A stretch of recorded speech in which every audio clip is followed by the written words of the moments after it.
नमस्कार शेतकरी बांधवांनो, 7 एप्रिल 2025 आज सोमवार। आवक पाहू शकता फाटे इथली एकदम शांत असं मार्केट आहे। जेमतेम 300-350 पिशव्यांची आवक ही 4 वाजेपर्यंत, आता 4 वाजले, 4 वाजेपर्यंत 300-350 पिशव्यांची आवक पूर्ण मार्केटला झालेली आहे। पाहू शकता कामगार निवांत बसलेले सगळे।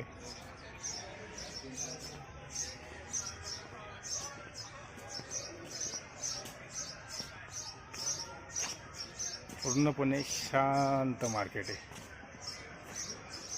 एक ट्रॅक्टर तिथं खाली होतोय, नाही तर पूर्ण मार्केट हे मोकळं व शांत आहे। पूर्णपणे मोकळं मार्केट। मागच्या लिलावाला 7,000च्या दरम्यान आवक आली होती व बाजारभाव हे 14 ते 17 रुपये या दरम्यान बाजारभाव आत्तापर्यंत बरेच टिकून आहेत, पण आवक ही शांत झालेली आहे। पाहूयात उद्या काय बाजारभाव निघतात।